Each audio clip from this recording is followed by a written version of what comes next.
política e tudo sobre o seu time do coração. Ouça a Jovem Pan News, a Jovem Pan FM e as afiliadas da Pan de todo o país. Tudo ao alcance de um toque. Baixe agora. É o do ícone vermelho. Disponível para todos os smartphones.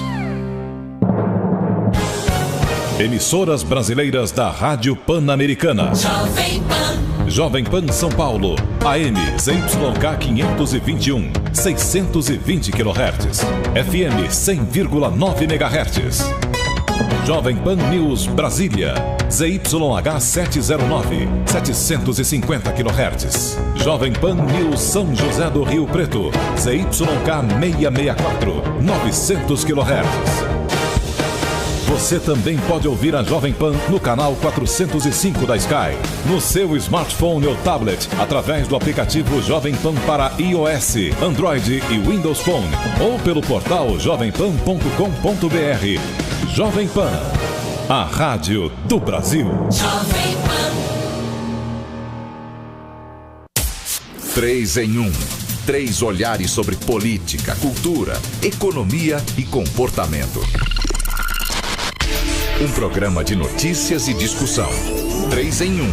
Você explora as ideias e os fatos que importam no seu dia a dia e visita os bastidores da informação. 3 em 1, aqui na Jovem Pan. Meu bem. Olá, muito boa tarde, começando para todo o Brasil, mais uma edição do 3 em 1 aqui na Jovem Pan. Hoje é sexta-feira, dia 2 de junho de 2017, comigo aqui no estúdio, Vera Magalhães. Tudo bem, Vera? Tudo bem, Patrick? Boa tarde, boa sexta para você, para os nossos companheiros e para os ouvintes e internautas também. E vamos lá para o Rio de Janeiro, primeiro com o nosso Carlos Andreasa. Salve, Andreasa!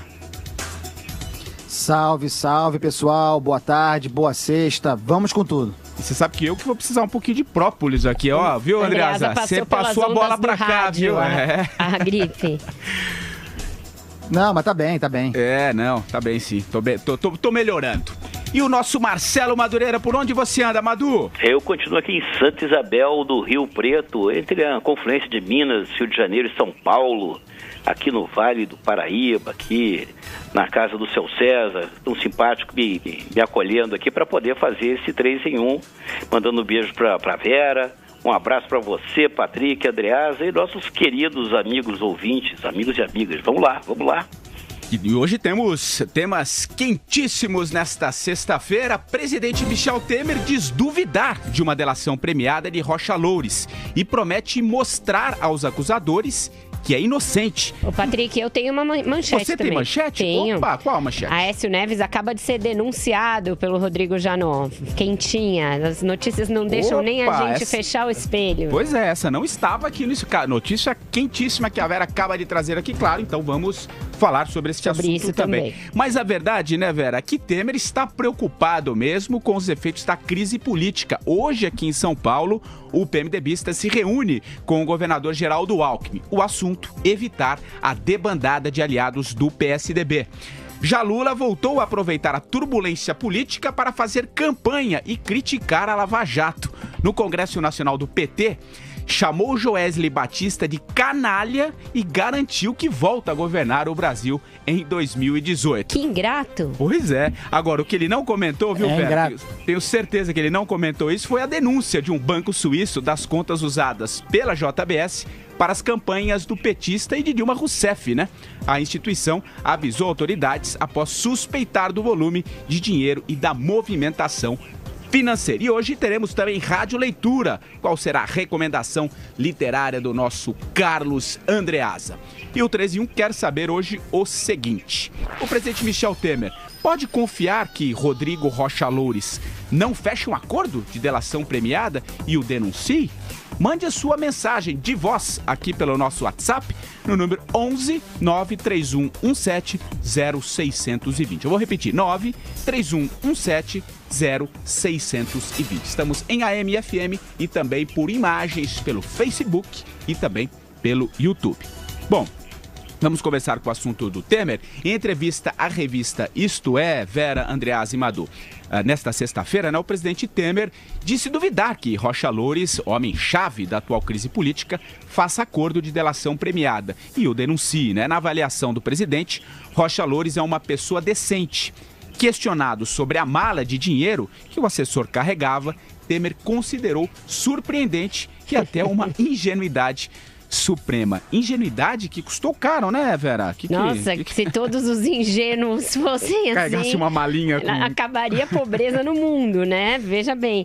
Eu acho a frase genial, porque essa que você começou a dizer, que ele disse que o Rocha Loures é uma pessoa decente e que duvida que ele vá denunciá-la. Ele fala, primeiro, porque é mentira. Se denunciar, seria mentira. Segundo, porque eu acho difícil que ele faça isso. Primeiro, é uma pessoa decente que pegou uma mala com 500 mil reais e que agora viu-se que tinha 20 mil em espécie em casa também. Exato. Além dos 35 que ele devolveu. Depois ele devolveu. Então ele tinha uma liquidez em casa inacreditável. Segundo, que ele é uma pessoa decente, por isso não vai denunciá-lo. Mas mesmo se fizer, é mentira. Então é a vacina ideal, né? Ele defende o cara, mas se o cara denunciar, é mentira. Então tá tudo certo. Ingenuidade suprema, o Marcelo Madureira? Não, é impressionante o seguinte, a irresponsabilidade, então, do presidente Michel Temer ter como assessor um ingênuo, no Palácio do Planalto, assessorando, o presidente em assuntos de Estado, um camarada ingênuo que, por acaso, pega uma mala numa pizzaria, uma mala tá cheia de dinheiro, mas uma mala pesada, ele não se preocupa em saber o que tem dentro, sai correndo, joga dentro de uma mala do táxi, realmente o cúmulo da ingenuidade, não do Rodrigo, mas do Temer mesmo. Agora, o que mais me preocupou também nessa entrevista é que ele deixa nas entrelinhas que ele poderia vir a trocar o diretor da Polícia Federal, da Elo. Isso me deixou muito preocupado. Eu acho, na verdade, o Temer, no governo, ele fica conspirando contra a Lava Jato. Esse é o problema hoje. Ele tem que sair de lá imediatamente. Você não acha, não? Você não acha, não, Carlos Andreasa? Eu não diria que o camarada esteja conspirando contra a Lava Jato. Eu tenho a Polícia Federal em altíssima conta, e nesse aspecto, tendo a concordar, inclusive, com o presidente. Aliás, a pior coisa que alguém pode fazer publicamente é concordar com o Temer. Mas eu concordo. É subestimar a Polícia Federal, fulanizar a instituição, O Daelo é muito importante, faz um excelente trabalho, mas há outras pessoas que podem fazê-lo também. Eu não acho que o Temer vá mudar o diretor da Polícia Federal, minha gente. Mas se mudar, também não há motivo para esse escândalo todo. O que não pode acontecer é uma mudança que a gente verifique que atrapalha a Lava Jato. Temos de estar alertas, mas calma, entendeu? O cara assumiu, o Torquato Jardim, e foi perguntado sobre isso e falou, eu preciso tomar pé do cargo. Ele não disse que vai trocar o cara, calma, entendeu? Sobre o Rocha Loures, que para mim claramente é um indecente, portanto, como disse a Vera, neste caso, mentiroso se delatar o presidente, Temer está muito seguro de que o Rocha Loures não vai fazer, Nessa entrevista, a Isto É, eu convido o ouvinte a lê-la, está disponível na internet, o Temer é perguntado em determinado momento por que continua na presidência da República. E a resposta dele, aí sim, é a pior possível. Ele diz que continua para se defender moralmente, para defender a própria honra. Esse é que é o problema, O Madureira fala isso sempre aqui. Os nossos homens públicos ocupam os cargos, primeiro para se proteger, ainda sobre o que resta de foro, O foro está ameaçado, e também para se defender pessoalmente, para defender a própria honra. Não há preocupação com o interesse nacional. Só depois, ao longo da pergunta, ele deve ter se dado conta, ao longo da resposta, ele fala que está também, que gostaria de ficar também para tocar as reformas, para defender os interesses nacionais, mas em primeiríssimo lugar, o interesse pessoal. É justamente por isso, Andreasa, que eu acho que a possibilidade de troca da PF se insere nesse contexto mais próximo do que o Madu falou, do que só um manejo natural ali dos nomes. Porque realmente, se você for ver, dada a melhora da instituição, melhora da Polícia Federal como instituição, como procedimentos e tal, não deveria ser preocupante trocar o seu diretor-geral. Mas a gente tem que acompanhar o histórico aí que levou a isso. Tem as conversas do Aécio com o Joesley, com outras pessoas falando mal do ministro.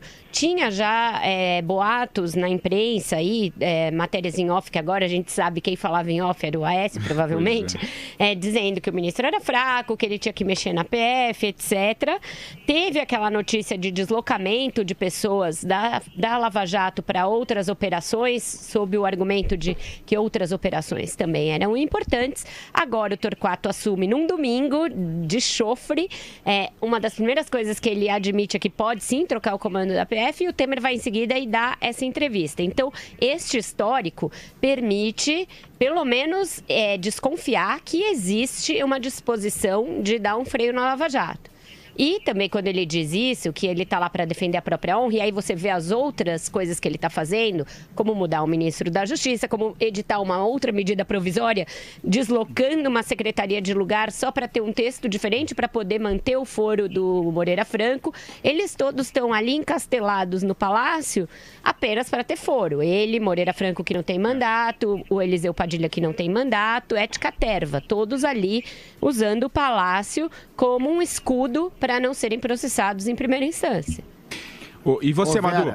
Não, só reforçando, não só eles ficam lá acoitados, né, escondidos, protegidos com seus mandatos no Palácio, como quem diz que eles não aproveitam também para desarticular, criar falsas pistas, enfim, fazer de tudo para desmontar as investigações do Ministério Público, da Polícia Federal, né? Isso aqui é inaceitável. Daqui a 100, 200 anos, as pessoas vão estudar a história do Brasil e vão ficar abismadas com a situação que nós estamos vivendo nesses dias, né? Vai ser uma coisa assim, absolutamente, quase que inverossímil. As pessoas não vão acreditar, né? Nós vamos ter que contar isso para os nossos netos e bisnetos. Tomara, né, que nós contemos isso já com um final feliz. Por enquanto, eu daqui a 100 anos? Uai, por que, Andreasa? Você não crê na ciência, não? Ah, não. Não, eu não quero viver tudo isso, não. Eu não quero dar trabalho pra ninguém. Olha aqui, deixa eu dizer... Aliás, não quero dar mais trabalho pra ninguém, né, Madu? Eu queria chamar a atenção também por um ponto. Esse, o mais frágil da entrevista do Temer, Isto É, quando ele é perguntado sobre a validade, né, ou a validação das delações como prova, e ele dá a exata mesma resposta do Lula, né, dos petistas, que para mim configura o crime da sociedade, né? Eles acabam todos sócios, como de fato são. Ele diz: o sujeito vai lá para fazer um acordo de delação e sai com a recomendação de que para que feche um bom acordo deve vir com um peixão, deve vir com o nome do Lula, deve vir com o nome da Dilma, e aí ele falou, ou com o nome do presidente da República. Eu nem acho que isso seja de todo mentira, não, tá? Mas ver isso na boca do Temer, reproduzindo o discurso igual ao do Lula, também é duro, tá? Essa sexta-feira tá sendo dura. Tem outro trechinho também, Vera, começo com você, que ele, quando fala do Janot, ele questionado se considera arbitrária a postura do Procurador-Geral da República, Janot, o Temer não quis responder. A aspas dele é o seguinte: olha, eu prefiro não comentar, eu acho que isso já dá uma boa resposta. Não é verdade? Disse ele nessa entrevista. Esse silêncio pode dizer muita coisa e acho que ele não deve estar muito satisfeito, né? Não, nem um pouco satisfeito. O Janot automaticamente acho que não é mais candidato a renovar o mandato, se queimou totalmente, ainda mais se o Temer conseguir permanecer, e aí daqui a pouco a gente vai falar das costuras políticas para que isso aconteça. Ele deve lançar um candidato dele, que é o subprocurador Nicolau Dino, é irmão do Flávio Dino, governador do Maranhão, mas mesmo o sucessor dele, indicado por ele, tem pouca chance de ser nomeado, né? É mais provável que um opositor do Janot assuma a Procuradoria-Geral da República a partir de setembro. E aí você vai tendo uma nova conformação de tudo, do Ministério Público, da APF, são placas que estão se movendo aí, a gente vai ter que ver o que vem dessa mexida. Ô Vera... Diga. Ô, Patrick, só uma nota. Claro. Tem hoje um bom perfil do Janot, publicado pela Piauí, da Malu Gaspar, que já participou aqui do programa conosco.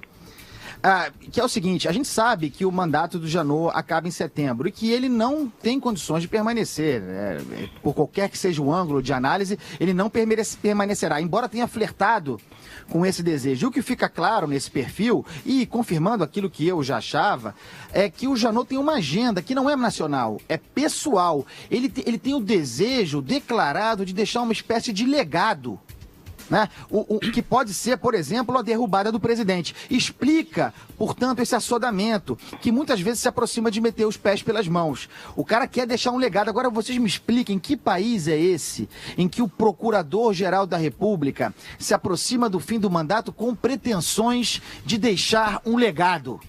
Só pode ser candidato a alguma coisa, hein, minha gente? Vou repetir, Janot 2018. Você aposta nessa possibilidade, Madu? Olha, tudo é possível. Eu acho que essa sacada do Andreasa aí foi boa, né? Não é uma coisa a ser desconsiderada, né? Agora, eu não sei se o Rodrigo Janot tem essa passagem toda nessa popularidade, né? Ele é conhecido mais em camadas, assim, digamos, pessoas que acompanham o noticiário mais de perto, em detalhes, a coisa toda e tal. E também, quer dizer, eu não sei se ele é um cara carismático. Agora, indo um pouco atrás do que desculpem, Andreasa, o que a Andreasa falou, é que é a falta de visão dos nossos homens públicos, é a falta de espírito público dos nossos homens públicos, que transformam o seu trabalho, né, a sua missão em projetos pessoais, e o dano que isso provoca a milhões de pessoas, né? Isso influencia a vida de milhões de brasileiros que estão aí desamparados, né? É impressionante, andando pelas ruas do Brasil. Se eu disser hoje qual é a característica principal do brasileiro, eu diria é a desesperança, é o desencanto, é o desalento. É muito triste isso. Vera, vamos trazer exatamente isso que você mencionou há pouco, dessa sustentação do governo Temer, dessa tentativa. Está previsto para acontecer hoje à noite, aqui em São Paulo, um encontro entre Michel Temer e o governador Geraldo Alckmin, do PSDB. A intenção é impedir, né, o desembarque do partido aliado. Esse encontro antecede a reunião de dirigentes tucanos, né, aqui em São Paulo, marcada para a próxima segunda-feira, se eu não me engano. E nesta tarde, em reunião com prefeitos no Palácio dos Bandeirantes, Alckmin pediu esforço para barrar o movimento contrário a Michel Temer. Pelo que você apura, eu tenho certeza que você está acompanhando tudo que envolve. O que você acha que vai acontecer com o PSDB? Que caminho que ele vai adotar daqui para frente, Vera? Conversei com fontes que acompanharam essas últimas movimentações do governador Geraldo Alckmin e de outros tucanos aí da velha guarda. Eles estão realmente mais próximos e mais, empenhados em garantir a sustentabilidade para o governo. Por quê? Por algumas razões. Eles perceberam que no caso de uma eleição indireta, quem estaria muito fortalecido para assumir, para vencer, porque está se articulando para isso e porque tem um apoio do baixo clero e até mesmo da oposição, é o atual presidente da Câmara, Rodrigo Maia. A constatação do PSDB é que é pior o país sob Rodrigo Maia do que com Michel Temer. Então, eles realmente resolveram colocar mais fichas que estavam ali meio divididas no vermelho 27 ali, na permanência do Temer na roleta. Para isso, o Alckmin teve com os prefeitos das principais cidades aqui governadas por tucanos. É um chamado G7. Dessas 7 cidades, estiveram 6 dos prefeitos com ele e 4 deles têm assento nesta executiva estadual que vai discutir o assunto na segunda-feira. Foi convocada pelo Pedro Tobias, que estava com um ímpeto de deixar o governo, um discurso de que o PSDB deveria deixar imediatamente o governo. Mas pelo que está se vendo na costura, e nisso o Alckmin tem também o apoio do João Dória Júnior, esses tucanos devem barrar esse movimento. E devem barrar também outro movimento que o Pedro Tobias vinha fazendo, que era de pedir a expulsão do Aécio Neves. Apesar dessa denúncia de hoje. O Alckmin acha que para ser o candidato em 2018, e era algo que vinha perdendo fôlego, mas com essa confusão toda voltou a ter força, o Alckmin, ele vai precisar do apoio, mesmo que nos bastidores, do Aécio, que ainda comanda a máquina partidária.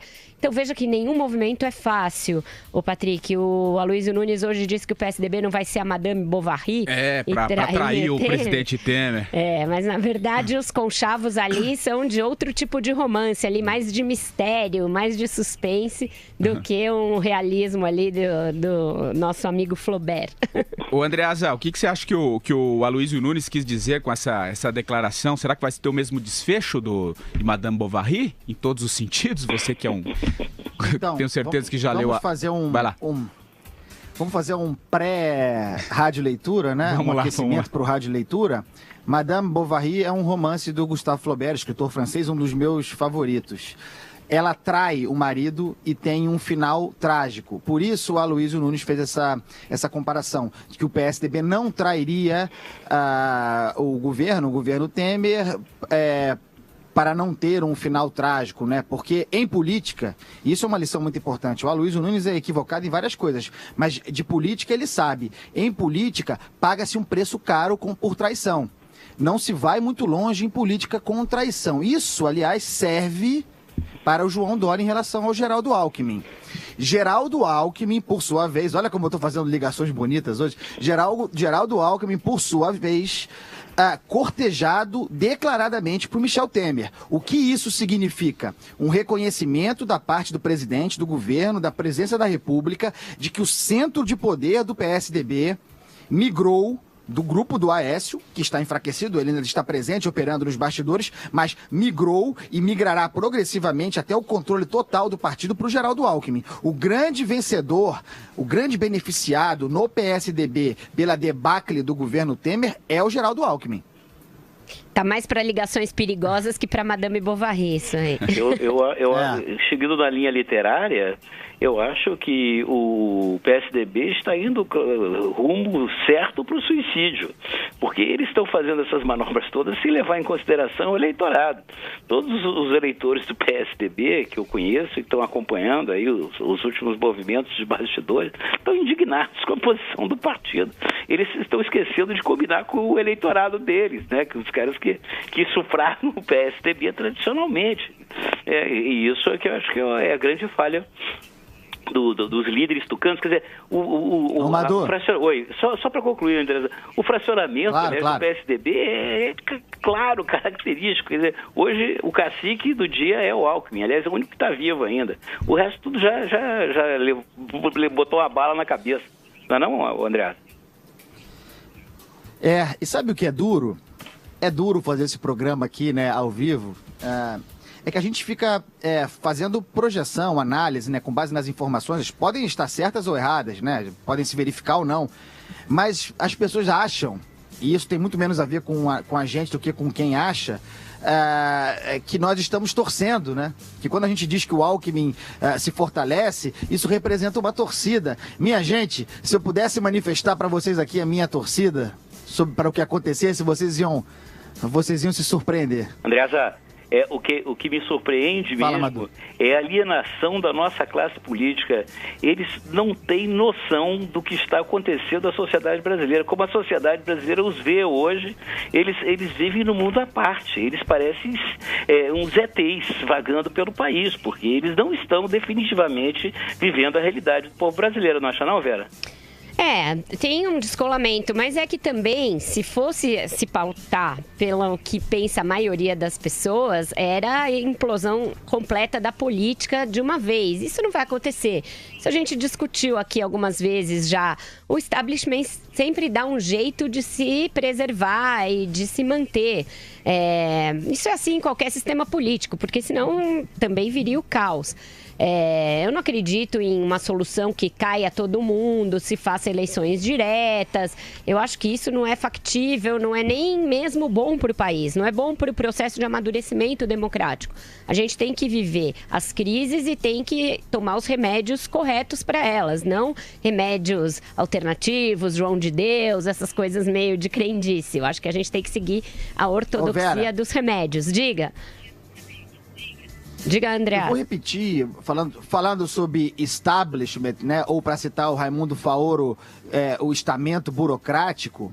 Eu aposto, e isso, minha gente, não é torcida, é análise, que no final das contas o establishment triunfará sobre a Lava Jato. Tá? Quando eu digo que o Rodrigo Janot será candidato, e a Carmen Lúcia também, ela, de repente, a presidente, o Janot, a governador de Minas Gerais ou senador, no lugar do Aécio Neves, que ele, Janot, está trabalhando por detonar. Enquanto ele trabalha, há também a força de reação, a força do sistema político. Então, se eu tivesse que apostar, triste, mas é aposta, num cenário, vou repetir, já falei isso aqui, já escrevi a respeito, um cenário real, possível para o segundo turno em 2018, a Lava Jato vai acabar com a classe política e tal, o que provavelmente acontecerá, e as informações agora apontam nesse sentido, é um segundo, graças ao Janot, em grande parte, diga-se, é um segundo turno entre Luiz Inácio Lula da Silva e Geraldo Alckmin. Se eu acho isso bom, eu acho uma tragédia. Mas é o que o cenário indica, minha gente. Sinto muito. Não vejo muito isso, não. Vera, eu acho que o establishment... explica o establishment pra gente. O establishment é o sistema, né? O sistemão ali. É o sistema político, o ordenamento jurídico, são as instituições, os partidos, todo o arcabouço ali, legal, que fala manter o institucional, que faz a sociedade caminhar como ela caminha, segundo as leis, segundo as normas e segundo a égide ali da tripartição dos poderes. Eu acho que ele luta para se preservar, e nesse caso estou falando do establishment político, mas eu acho que a Lava Jato é um fator de desestabilização e de criação de um novo paradigma. Eu não acho que o establishment vai prevalecer totalmente sobre ela, não. Também, para mim, não está dado que os candidatos serão, de novo, representantes dessa velha polarização PT-PSDB.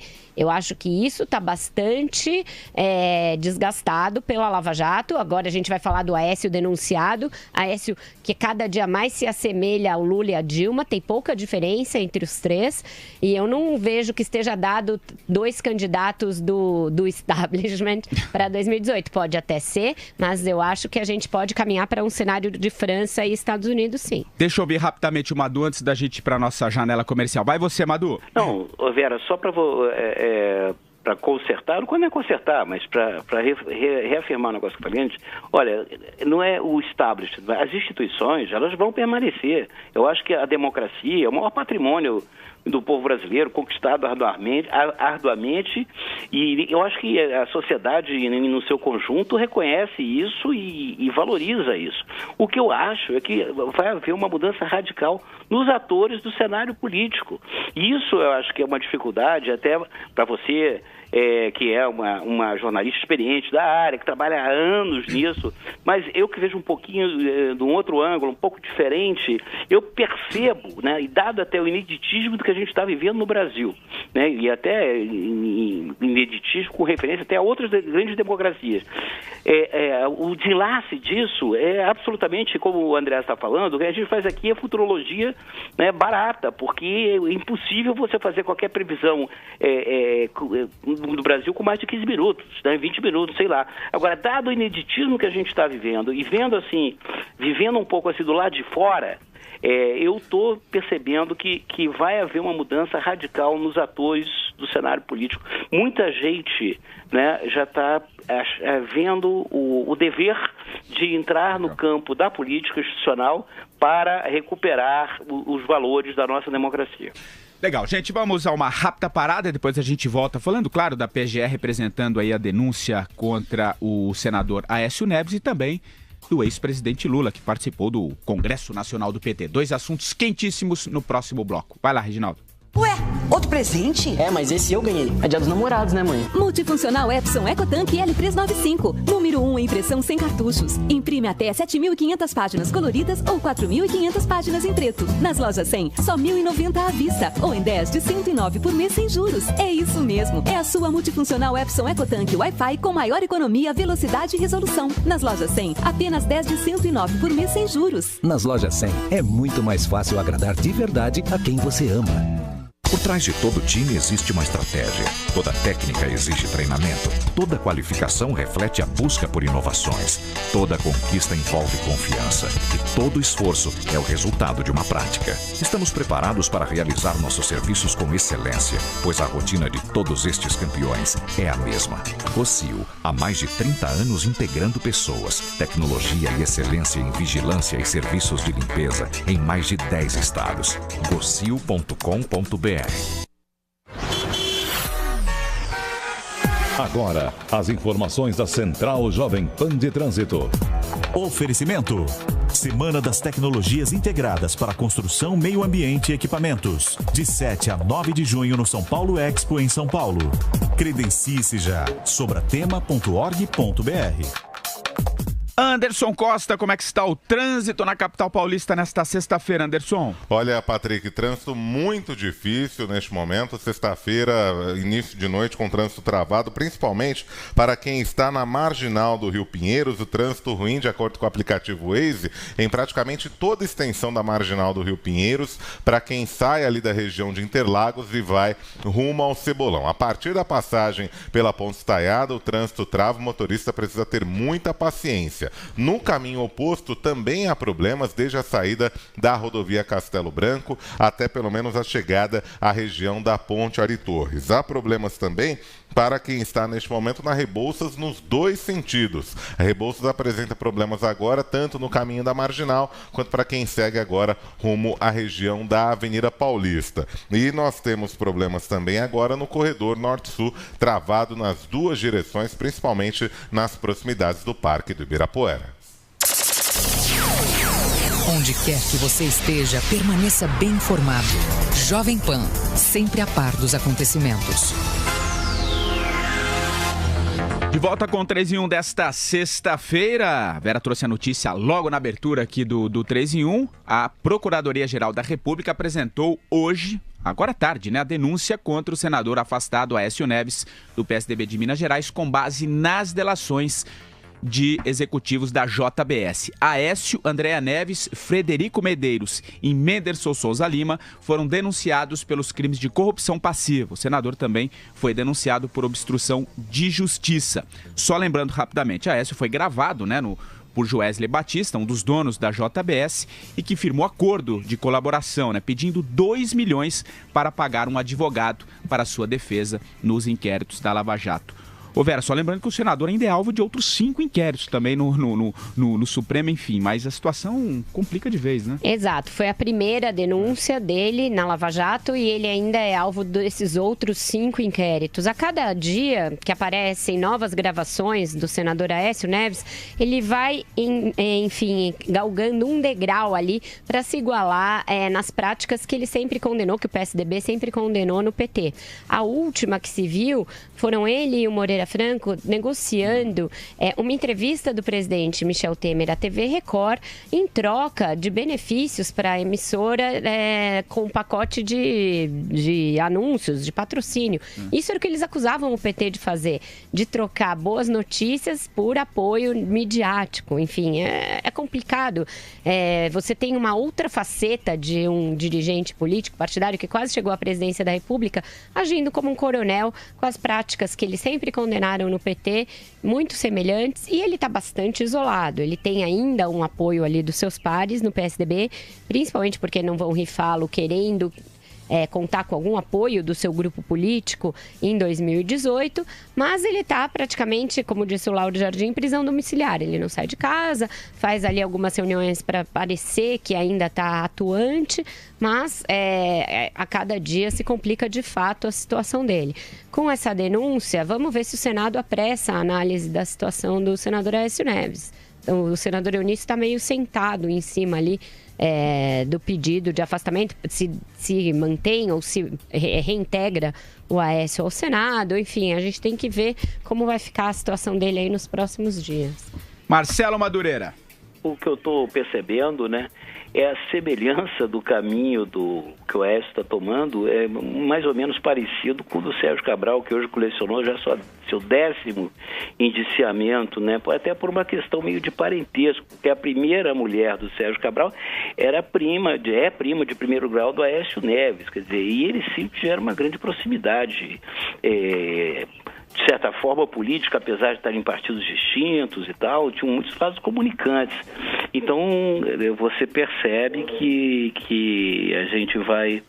O que vai acontecendo, Que no fundo, você vai remexendo o baú do Aécio Neves e você vai descobrindo um montão de coisas que, para mim, eram completamente inesperadas, E essa última traficância dele para cima da Record é um negócio impressionante. Se você pensar quando é que foi, é inacreditável, não é não, Andreas? Sim, é a novela Aécio, né, Madureira? A cada dia é programado um capítulo novo, né? Sangrando o cara. Não que ele não mereça, mas há um certo sadismo nesse recurso, né? Vocês sabem que em política não existe constrangimento, né? Mas o Aécio, ou a situação do Aécio, muito parecida com a do Temer, é um dos motivos pelos quais o PSDB se constrange em deixar o governo, né? Se o PSDB abandona o governo, ele expõe o Aécio Neves. Abandonar o governo, em certo sentido, significa também abandonar o Aécio.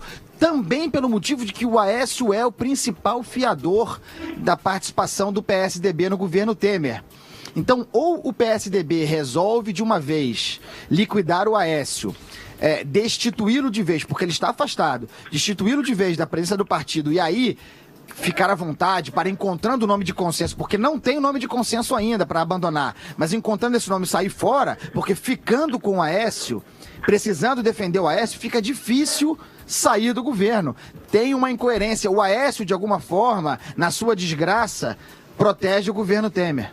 Foi o que eu falei ontem. Ele está pressionando abertamente para que o partido não saia do governo. Ele precisa estar ali com esta blindagem, com este jogo aí mantido entre a defesa dele e a do Temer. Eles estão, na verdade, numa espécie de abraço de afogados.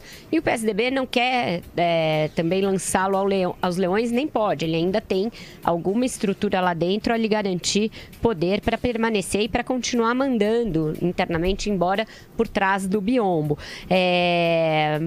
Complica a situação da irmã dele, né? Que uma das obsessões dele era tirar a irmã da cadeia, ela agora denunciada também permanece. Vamos ver como é que fica, né? Bom, o Andreasa diz que não existe constrangimento nenhum na política. Quem não tem constrangimento nenhum, sem dúvida nenhuma, é o ex-presidente Lula.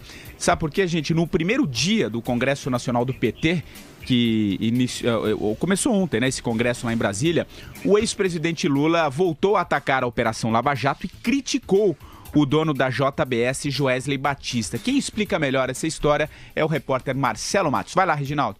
Olá, Patrick e amigos do 3 em 1. Lula garante que já provou a inocência e é preciso acabar com essa palhaçada contra ele.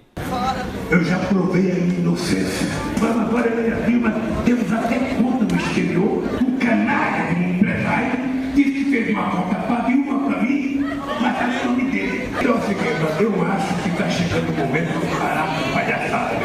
No Congresso Nacional do PT em Brasília, Lula afirmou que irá votar na senadora Gleisi Hoffmann para a presidência da legenda. Meus amigos do 3 em 1, chegou ao fim então essa longa amizade de Lula e Joesley, que agora é um canalha empresário. Quanta ingratidão, meus amigos. Até mais. Vera. Eu nem sabia que o Marcelo Matos tinha usado este termo quando falei quanta ingratidão. A voz do Lula tá pior que a do Andreasa, né? Ele tá rolfenho de ali. Ontem, né?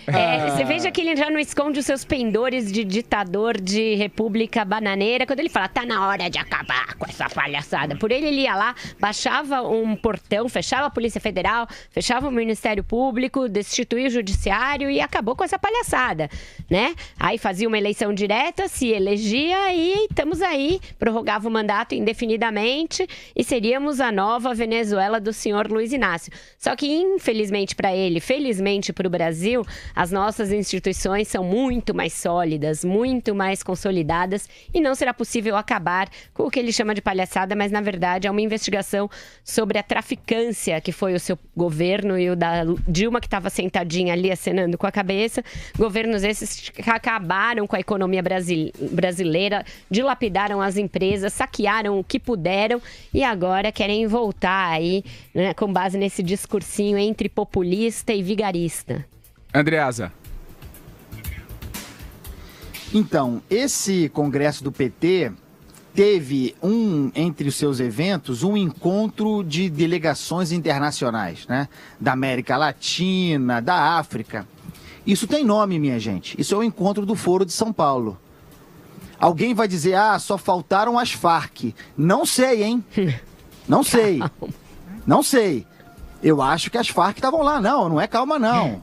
É olhando as pessoas presentes, a fauna presente, a gente sabe o que se organizou ali. E aí o cara se sente muito à vontade para esse tipo de discurso.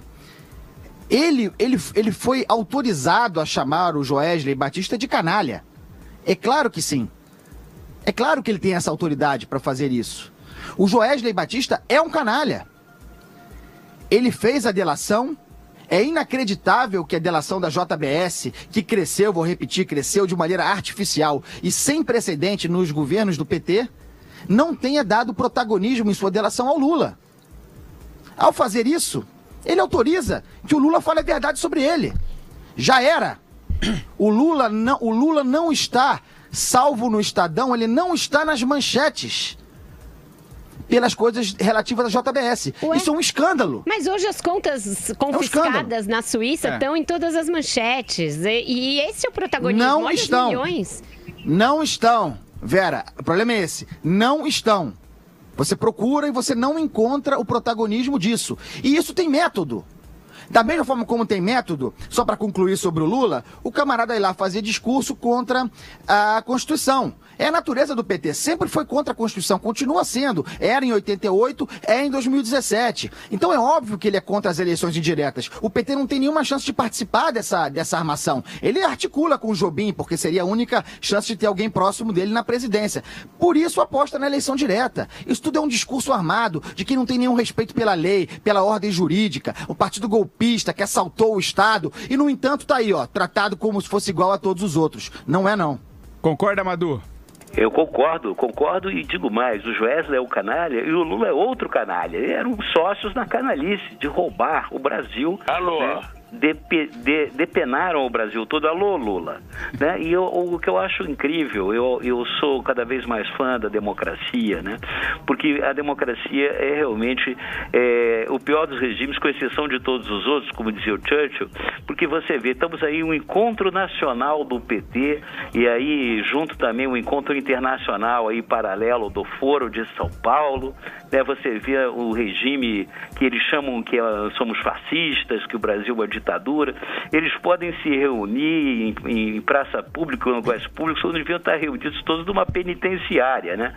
Aquilo ali não é partido, aquilo é uma quadrilha, né? Uma associação criminosa com o objetivo declarado de esbulhar a sociedade brasileira.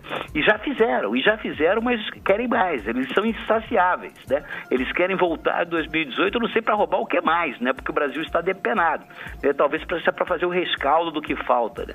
E levar para a Suíça. Aliás, a Suíça também, Andreas, os suíços também são os canalhas. O Lula vai dizer isso já já. Bom, então, vamos falar um pouquinho dessa questão envolvendo o Banco da Suíça, Vera. É um banco, né, da Suíça usado para movimentar recursos ilícitos que teriam abastecido, né, as campanhas de Lula, e Dilma denunciou contas suspeitas do empresário para autoridades, no caso o empresário de Joesley Batista, né, para as autoridades do país europeu. Agora, a PGR espera que as informações coletadas na Suíça sejam transferidas ao Brasil. Na delação premiada, Joesley afirmou à PGR que reservou 2 contas para atender às demandas dos petistas. O saldo, que segundo ele chegou a 150 milhões de dólares, era usado para pagar propina de políticos do PT e também de aliados, mas basicamente ali o PT. Pois é, as contas são no mesmo banco que o Eduardo Cunha tinha. Exato, então veja só que a Dilma ficou vários tempos, eu não tenho conta na Suíça, o nome dela não. O tempo desconstruiu mas todo. Tinha em nome de terceiros ali que abasteciam a campanha dela, né? Tinha uma para ela, uma para o Lula. A Procuradoria-Geral da República vai receber essas informações que vão ser transferidas no Ministério Público da Suíça para o Brasil e com isso vai ter grandes chances de apurar o caminho desse dinheiro. Quando a fonte secou, o dinheiro foi transferido para Nova York. A Suíça percebeu as movimentações atípicas e o Joesley e família tiveram de transferir o saldo dessas contas para Nova York. Mas agora, com esse acordo aí de cooperação, todo o trâmite, quem eram as pessoas autorizadas a fazer saques, como eram feitos os depósitos, todo esse caminho do dinheiro vai ser possível de rastrear. E com isso, a gente vai chegando mais e mais perto de ter provas materiais contra o Lula e a Dilma. Por isso, eu não vejo muito essa teoria do Andreasa, não concordo muito com isso de que o Lula caiu no esquecimento.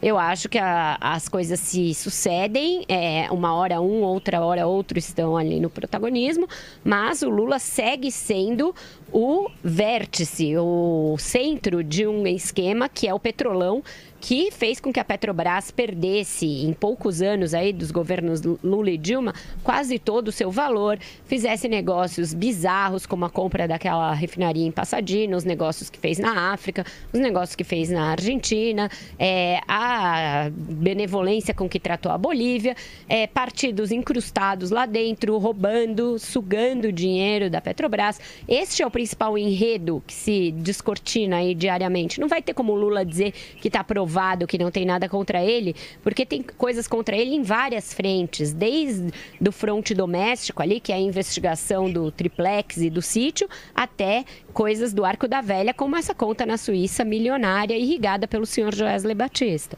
Ô, Madu, e você? Ô, Vera. Oi. Então vai desculpa, você. Não, depois eu falo. Vai, Madu. Não, pode. Eu só queria saber, até perguntar para você, Andreasa, que você deve saber, né, para lembrar os nossos ouvintes e internautas, né, no final desse mês deve sair a sentença do Lula, não deve não? Tá para sair. Eu imagino que até antes do recesso. A gente espera que antes do recesso judiciário a gente espera. E eu também espero que a PGR, a Procuradoria-Geral da República, seja célere, como é em relação ao Temer e ao Aécio, com os petistas. O ritmo não é o mesmo, não tem sido o mesmo. O Lula, só para terminar esse assunto Lula, hoje ele terminou, para usar um termo dele, essa palhaçada que encenou lá no Congresso do PT, no encontro do Foro de São Paulo, se referindo aos inimigos de classe. Vocês veem que ele continua promovendo a luta de classes, o nós contra eles. No caso dele, hoje, inacreditavelmente imaginária, né? Os inimigos de classe que ele acusa são exatamente aqueles que o transformaram no que ele é, que o financiaram ao longo de décadas, que o deram poder, que lhe deram poder, que fizeram ele ser o que ele é. Foram os ricos, a aliança com os ricos, com os milionários, com o sistema que fez Lula ser o que ele é. Foi para esses que ele escreveu a Carta aos Brasileiros, né, Andreasa? Esses eram inimigos de classe aqui, ó. Inimigos de classe aqui, ó. Para quem está no rádio, o Andreasa fez um gesto ali, né? Fez um gesto. Uma banana. Uma banana. Tem uma banana, gente. Não nada além disso. Uma banana. Vai, Madu. Não, só que o Andreasa deu uma banana, nada mais que isso. Então fiquem pensando outras coisas, que o Andreasa é um homem educadíssimo, é um literato, um editor, né? As vulgaridades aqui que faz é uma Madureira. Bom, gente, eu não quero incendiar o país. Eu sou a única pessoa que poderia incendiar esse país. Não quero fazer como Nero. Sabe? Não quero. Aí o Reginaldo resgatou uma fala do Lula, ele já não consegue nem fazer um foguinho ali com graveto, Nero, quanto mais incendiar o país com essa voz nem rouca. Com biribinha, né? Não, Lula é fogo fato já era. Bom, gente, vamos à nossa segunda parada aqui no 3 em 1, voltamos já. Vai lá, Reginaldo.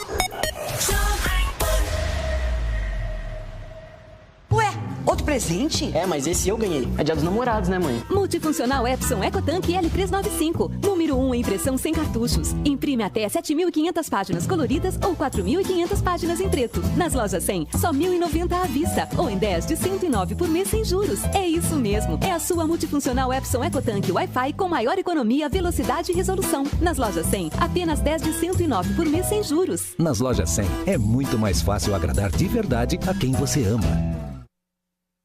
O Brasil e sua vergonha. O Brasil e seu destino. O Brasil não suporta mais tanta corrupção. O Ministério da Agricultura, ele é muito loteado.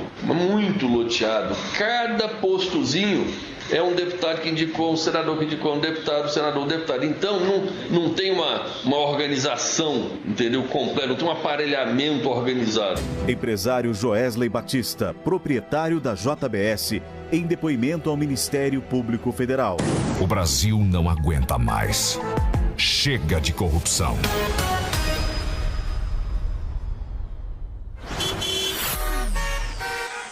Agora, as informações da Central Jovem Pan de Trânsito. Vamos saber como é que está o trânsito em São Paulo, direto lá do estúdio da Jovem Pan na redação. Anderson Costa, fala Anderson. Olha, Patrick, noite de sexta-feira com muitos problemas no trânsito. A marginal do Tietê travada agora praticamente em toda a extensão, desde a saída do Cebolão até a chegada já à região da rodovia Ayrton Senna. Quem puder deve evitar neste momento a marginal do Tietê. Trânsito muito difícil, principalmente pela pista expressa. Nós observamos no aplicativo Waze que há problemas também na Avenida do Estado, principalmente para quem segue rumo à Zona Norte. Jovem Pan, nosso produto é a credibilidade. De volta com o 3 em 1, vamos falar agora do Deca-réu. Eu vou explicar melhor essa história. Preso desde novembro de 2016, o ex-governador do Rio de Janeiro, Sérgio Cabral, virou réu pela 10ª vez. Nesta sexta-feira, o juiz federal Marcelo Bretas aceitou denúncia do Ministério Público contra o PMDBista, a ex-mulher dele, Suzana Neves, e 4 pessoas por crimes de lavagem de dinheiro em pagamentos de propina de R$1.700.000 pela construtora FW Engenharia, no período aí de 2007 a 2014. Começa esse tema com você, Andreasa. Deca-réu para Sérgio Cabral. Situação complicadíssima, né? Esse não deve sair mais da prisão, não, né? O Sérgio Cabral, não sem mérito, é o preso exemplar da Lava Jato, né? É aquele que certamente pagará a pena exemplar. Ficará tranquilamente 12, 15 anos preso. Mas há uma vantagem para o Sérgio Cabral. Eu vi uma foto dele hoje, ele está magro, ele emagreceu admiravelmente. Eu sei que ele escuta o programa, continua firme nessa dieta, governador. O senhor estava fora de forma, estava excessivo, agora o senhor está na trilha certa, continua assim, comendo a quentinha do presídio que o senhor construiu. Essa porcaria. 10, ali é o que chega, o que bate na justiça, é carimbado e esse aqui é réu.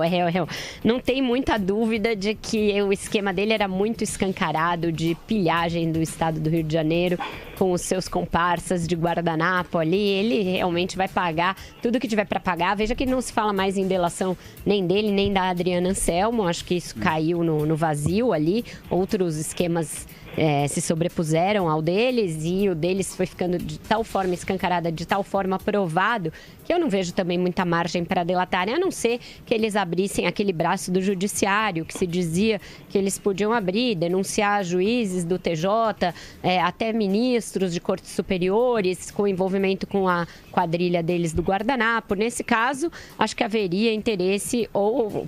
Ao contrário, né? Aí a justiça não teria interesse em mexer nesse vespeiro neste momento. Mas aí que eles não saem mesmo, né? Exatamente. Então, por hora, vai ficando congelada essa ideia de delação do casal ali. A República de Mangaratiba ruiu, né? Pois é. Aquele condomínio lá, com aquelas casas todas maravilhosas, eu não sei o que vai acontecer, né? Aquilo ali, eles de repente acabam transformando numa penitenciária à beira-mar, né? Para facilitar a logística, não seria de todo mal. Não, pelo contrário, ali, né? Seria até um prêmio. Mas eu acho que a lista do Sérgio Cabral não acaba só desses 10, não. Vai pintar mais coisa. E eu acho, Vera, que ainda vai entregar gente do judiciário aí para poder diminuir um pouco a temporada que ele vai puxar a cadeia. Eu ainda acredito nisso. Não é possível que ele vá ficar 15, 20 anos preso, né?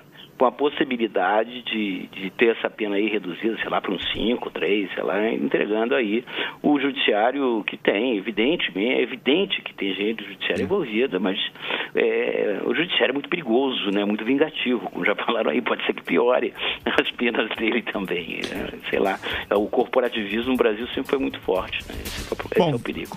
Legal. Bom, vamos a mais uma parada aqui no 3 em 1. Voltamos já com o Rádio Leitura do nosso Andreas e também a participação dos nossos ouvintes.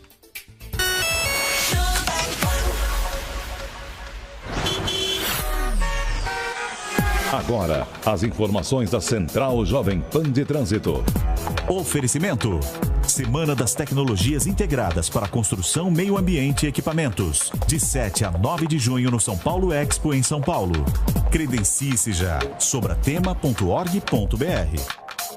Anderson Costa, como é que está o trânsito aí? Melhorou um pouquinho ou continua muito complicado nesta sexta? Tá bem ruim, viu, Patrick? Tá bem ruim. Quem está neste momento agora na Avenida Tiradentes, de acordo com o aplicativo Waze, enfrenta problemas agora desde a saída ali do Vale do Anhangabaú até a chegada à Ponte das Bandeiras, totalmente travado agora a saída para a zona norte da cidade. Quem faz o caminho oposto também enfrenta problemas no acesso já à região do túnel do Vale do Anhangabaú. Há problemas também na Avenida do Estado. A Avenida do Estado travada agora, motorista enfrentando problemas ali, principalmente para quem está nas proximidades do Mercadão Municipal. A Radial Leste também não é uma boa opção neste momento. A situação complicada desde a saída ainda da ligação leste-oeste, e quem acessa a Radial também vai enfrentando problemas. A situação muito difícil nesta noite de sexta-feira. E aí a gente observa que o trânsito vai de forma muito lenta pela Radial Leste, pelo menos até a chegada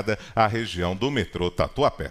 Com tecnologia e novos equipamentos, gerar negócios, retomar o crescimento. São 3 feiras e um mega congresso com as maiores marcas e especialistas da construção, meio ambiente e equipamentos. Integrar, sempre consciente, sintonizar, negócios com o meio ambiente. Semana das Tecnologias Integradas para Construção, Meio Ambiente e Equipamentos. De 7 a 9 de junho no São Paulo Expo, em São Paulo. Credencie-se já. Sobratema.org.br. Jovem Pan, a rádio do Brasil. Rádio Leitura. Com Carlos Andreasa. Ô, Andreasa, qual a dica desta semana para os nossos ouvintes e para os nossos internautas? Rádio Leitura voltou, né, Patrick? Depois de 2 ou 3 semanas de interrupção de ordem política, voltamos um pouco aos trilhos. Eu até pensei em fazer sobre o Flaubert, sobre o Madame Bovary, né, mas já fiz um pouquinho. Você sabe que eu voltei a ler, estou relendo a obra ficcional do Umberto Eco, do grande Umberto Eco, e hoje eu vou falar sobre um grande romance, né, um romance que ao mesmo tempo é erudito, mas alcança o popular, que é O Nome da Rosa. Também muito beneficiado pelo fato de haver um belíssimo filme com o Sean Connery, inclusive. Esse romance do Eco se passa precisamente no século XIV, então é a Idade Média.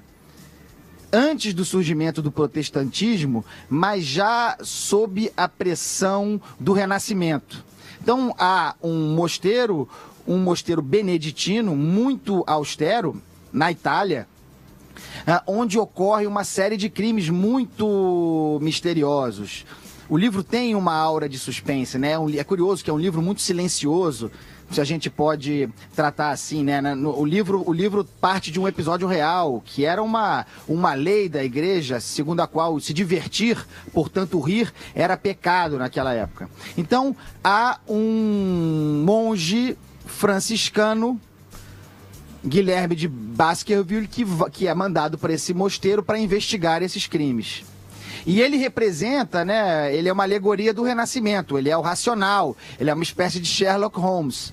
E vai investigar esses crimes que têm em comum todas as vítimas, o dedo e a língua roxos.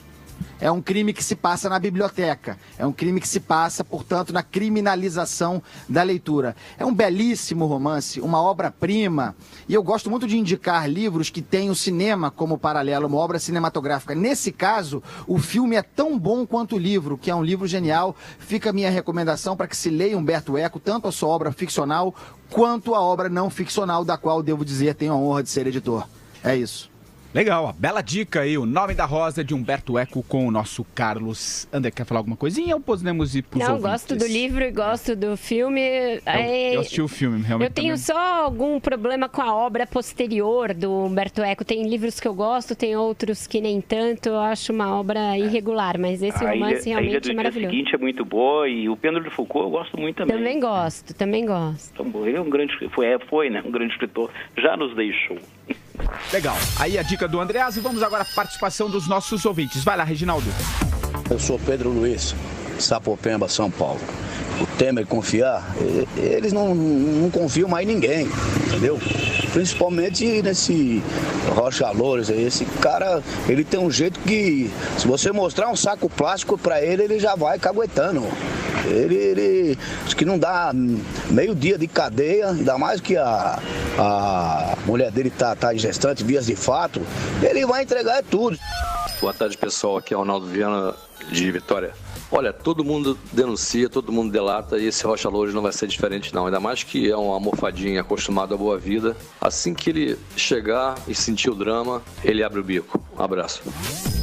Aqui é Flávio Mota, de São Paulo. Para mim, eu acho que a única possibilidade do Rocha Loures não fazer a denúncia, a delação, é se ele vai receber a mesma mesada que o Eduardo Cunha estava recebendo, tá bom? Um abraço.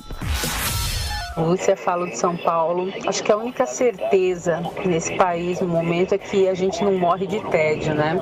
Agora, o Michel Temer é uma raposa bem velhinha, né? Se ele tá dizendo que o homem não vai falar, ele talvez tenha tomado as providências aí para que ele não fale, né? Enquanto a malandragem fazia a cabeça, o indicador do defunto tremia.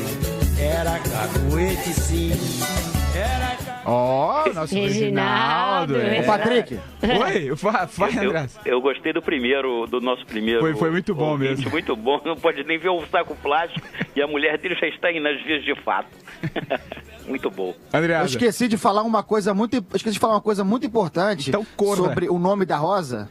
Rápido. Que é o seguinte: o filme, para quem quiser ver o filme tem a mais espetacular, a mais brilhante cena de sexo da história do cinema. Caramba! Uau, hein? No mosteiro. No mosteiro, é verdade. Olha o Cuco aí, gente. Olha, eu tinha escolhido uma outra música, mas eu acho que o Reginaldo se superou com a música aí do Caguete, com o homem que não pode nem ver o saco. Será que ele tava falando tipo do Capitão Nascimento, que punha as pessoas no saco ali pra entregar? Vamos aí, Vera. Reginaldo. Bezerra da Silva. Vera, sabe qual é o nome desse? Sabe qual é o nome desse tipo de samba aqui no Rio? Qual? Sambandido. Sambandido? Então solta o sambandido aí, que só tem isso aqui nesse programa. A gente só falou de bandido hoje. Só tem bandido. Tchau, gente. O que é aquela cadeira vazia ali do Marcelo Madureira? Vazia lá. Volta, Madu. Tchau, pessoal. Bom fim de semana. Beijo grande pra todos. Sem caguetagem no fim de semana. Tô nervoso. Sem X9. Olha aí, a polícia apitou no velório, o dedão do safado apontava pra mim. Caguete é mesmo um tremendo cara. Onde quer que você esteja, permaneça bem informado. Jovem Pan, sempre a par dos acontecimentos. 3 em 1. 3 olhares sobre